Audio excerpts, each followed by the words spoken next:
بسم اللہ الرحمن الرحیم، السلام علیکم، ہلو پاکستان۔ آج پاکستان میں اگلے سال کا میزانیہ آیا ہے۔ سب سے بنیادی بات آپ کو ذہن میں رکھنے والی جو ہے اس کے 3 حصے ہیں۔ پہلا حصہ یہ ہے کہ آج سے 13 ماہ پہلے جب یہ حکومت لائی گئی تھی تو لانے والوں نے پریس کانفرنس کر کے کہا تھا کہ شہباز شریف کے پاس اور پی ڈی ایم کی حکومت کے پاس ایک ایسا ویژن ہے جو عمران خان کے پاس موجود نہیں ہے، نمبر 1۔ نمبر 2، یہ کہا گیا تھا کہ ملک میں معیشت برباد ہو گئی ہے، حالانکہ آج جو معیشت بربادی جس کی ہوئی ہے میں کل کے ویلاگ میں آپ کو بتا چکا ہوں، میں دہرانا نہیں چاہتا، لیکن یہ دوسرا نعرہ تھا کہ ملک میں معیشت برباد ہو گئی، اس لیے عمران خان کو ہٹانا ضروری تھا اور شہباز شریف کو لانا ضروری تھا۔ یہ اس نعرے کا کیا اثر ہوا آج آپ دیکھ سکتے ہیں۔ اور جو تیسرا تھا وہ یہ کہا گیا تھا کہ جو ڈار آئے گا اور ڈار کا یہ جو سرکار ہے وہ آئے گا تو اس کے ساتھ ہی 100 روپے پہ ڈالر جو ہے وہ واپس لے کے آیا جائے گا۔ اس وقت جب عمران خان نے حکومت چھوڑی تھی 170 روپے کا ڈالر تھا۔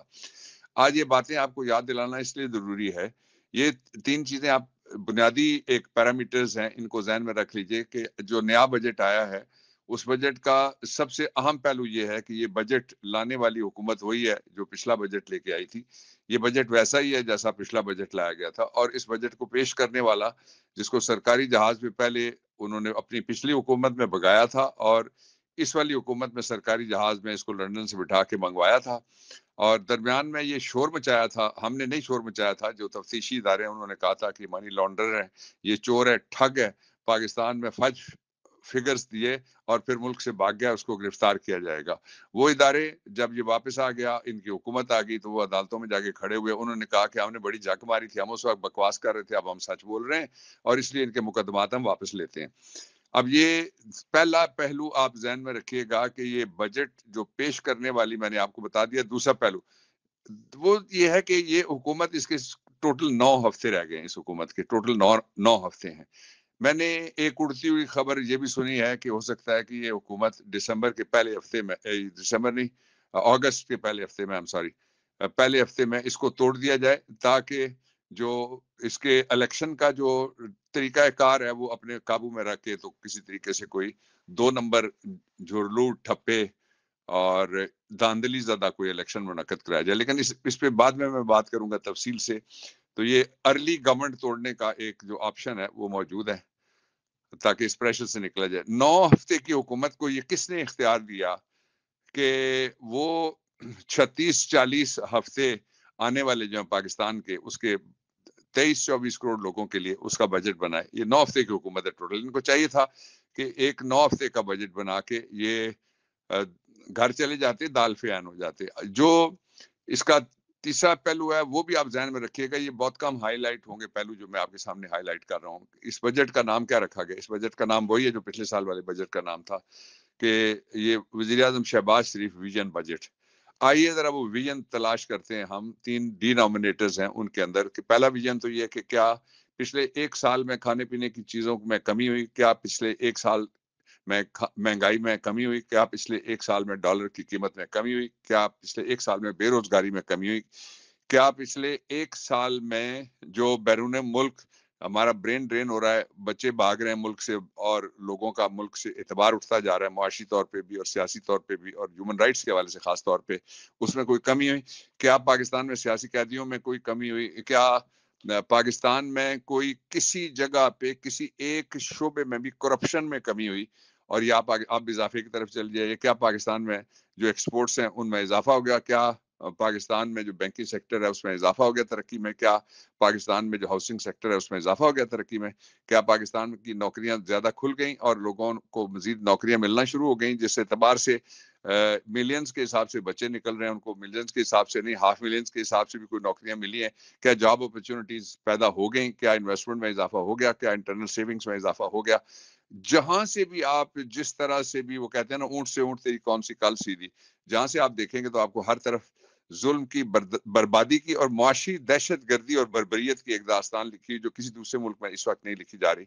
وہ आपको मिलेगी। मैं पाकिस्तान आज कहाँ पे खड़ा है, मैं आपको एक उसके लिए अलहदा से आखिर में एक चार्ट आपको मैं दिखाऊंगा कि आलमी चार्ट है कि पाकिस्तान की इस वक्त आलमी तौर पे गवर्नेंस के एतबार से और लोगों का जो एतबार है बैरूनी दुनिया का, बाद में पहले अंदरूनी दुनिया जो पाकिस्तान के अंदर रहने वाले लोग हैं उनका अपनी हुकूमत के ऊपर कितना एतबार है, इसके बारे में मैं आपको एक चार्ट दिखाऊंगा। जो आलमी रेटिंग का चार्ट है वो हमारा बनाया हुआ नहीं है।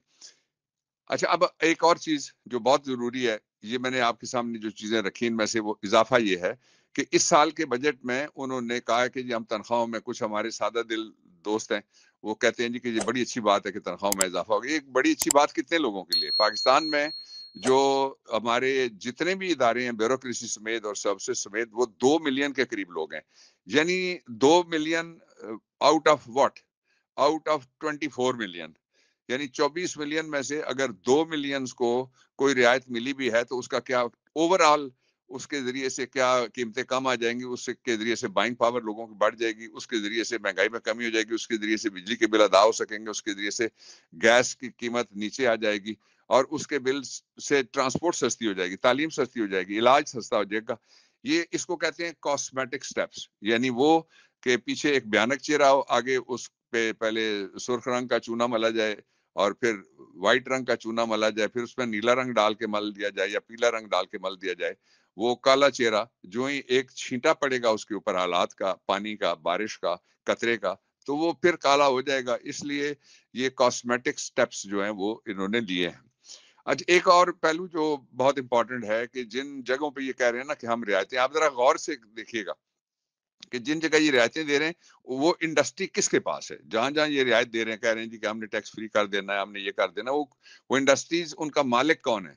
आपको सारे के सारे यही मिलेंगे। पाकिस्तान के अंदर एक पीआईए है जो रह गई है, जिसके ऊपर इनका कब्जा नहीं है। नौकरों के जरिए से, अपने भर्ती किए हुए लोगों के जरिए से कब्जा करने की कोशिश करते रहते हैं, लेकिन वो एक इदारा बहरहाल अभी तक किसी का रेलवे के ऊपर कब्जा नहीं हो सका, और ये दोनों लुटे पुटे इदारे हैं, और स्टील मिल पे कब्जा नहीं हो सका। बाकी शुगर इंडस्ट्री आप लगा लीजिए, दूध इंडस्ट्री आप लगा लीजिए, अंडा इंडस्ट्री आप लगा लीजिए, मुर्गी इंडस्ट्री आप लगा लीजिए, दवाई इंडस्ट्री आप लगा लीजिए, और कोई ऐसी इंडस्ट्री जिसमें से पैसे बनाए जा सकते हों ऐसी नहीं है। जिसमें पाकिस्तान वाहिद मुल्क है जहां हर इंडस्ट्री के अंदर बैठा हुआ और हर इंडस्ट्री का मालिक और हर इंडस्ट्री का साहब जो है वो सियासत में भी है। दुनिया में कहीं ऐसा नहीं है कि कोई बिल क्लिंटन साथ उसकी इंडस्ट्री हो और साथ वो सियासत में भी हो। कोई ऐसा नहीं है कि बोरिस जॉनसन साथ उसकी इंडस्ट्री हो और वो साथ वो सियासत में भी हो। सियासत में आने वाले लोग साफ सुथरे होते हैं, उनका प्रोफेशन अपना होता है। अक्सर बैरिस्टर्स हैं, वकील हैं, सारी दुनिया के अंदर आने वाले मोस्ट ऑफ देम, या दूसरे प्रोफेशन के वो प्रोफेशनल्स होते हैं, टॉप प्रोफेशनल्स होते हैं, और अपने प्रोफेशन की रोशनी में वो अपने मुल्क की, जैसा हमारा मुल्क पाकिस्तान है, वो खिदमत करते हैं। यहाँ तो वो हाल ही कोई नहीं है, या मेरिटोक्रेसी या किसी जगह पे एहलियत, वो तो बुनियाद ही नहीं रही। पाकिस्तान की सिर्फ बुनियाद में एहलियत ये थी जो उस वक्त कायदे आजम अलैहि रहमत ने अपने हाथों से रखी थी। उसके बाद तो एहलियत हवा में उड़ गई। जो कोशिश करता है कि एहलियत को सामने लाया जाए और ये जो अकलियत है, जो एलीट अकलियत है, इसको पीछे हटाया जाए, उसका क्या असर होता है वो आज भी आप असर होता हुआ देख रहे हैं। ये दूसरी बात है कि ये दुनिया में और पाकिस्तान में पहली दफा ऐसा हुआ कि वोटर उठ के खड़ा हो गया, वो इमरान खान का साथ नहीं छोड़ रहा, और इमरान खान वोटर का साथ नहीं छोड़ रहा। अब बजट के दो और पहलू हैं जो बड़े इंपॉर्टेंट हैं। एक तो ये कि जो बजट इस वक्त आया है उसके पीछे किसी के पास पैसे कितने हैं, यानी हुकूमत के पास क्या है जिसकी बुनियाद के ऊपर ये फिगर्स के ऊपर खेल रही है, और ये खुशी के शादियाने बजाएंगे, और फिर 2-3 दिन तक इसके ऊपर आप देखेंगे इश्तिहार आएंगे अरबों रुपए के। तो उसके पीछे क्या है आपके पास, आपकी किटी में आपने कौम के खजाने में छोड़ा क्या है? आपने जो 2.4 बिलियन यूएस डॉलर एक किस्त जो इस हुकूमत के आने के बाद मिली थी इनको आईएमएफ से, वो पैसे कहाँ गए? कोई सवाल उठा सकता है?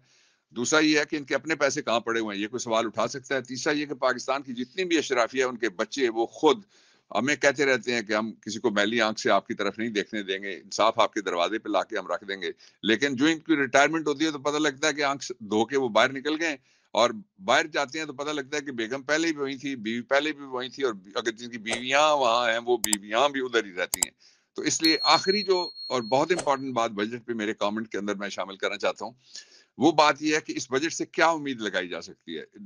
इस बजट से सिर्फ एक उम्मीद लगाई जा सकती है, वो उम्मीद ये है कि यूं ही ये बजट आएगा, आप I want that PDM should prove me wrong and the government should prove me wrong in saying so what I am going to say right now, कि जो ही ये बजट आएगा इसको परे रख दिया जाएगा, और ان کا جو ویژن ہے، میں بات کر رہا تھا شہباز شریف کا ویژن، جو بجٹ کا نام رکھا گیا ہے، ویژن کا یہ عالم ہے کہ ایک طرف بڑھ کے مار رہا ہے جو اسحاق ڈار ہے، وہ کہتا ہے کہ ہمیں تو کوئی پرواہ ہی نہیں ہے، ہم تو آنکھوں میں آنکھیں ڈال کے لمبٹ پا دیں گے آئی ایم ایف کو، اور دوسری طرف یہ کہتا ہے کہ بجٹ آنے کے فوراً بعد آئی ایم ایف کے ہم قدموں میں گرے ہوئے ہوں گے، جو آپس میں بات نہیں کر سکتے، جن سے لکی ایرانی سرکس نہیں چل سکتا، ان کو سرکس بنا کے پورا ایٹمی ملک، اسلامی ملک، جمہوری ملک ان کے حوالے کر دیا گیا ہے۔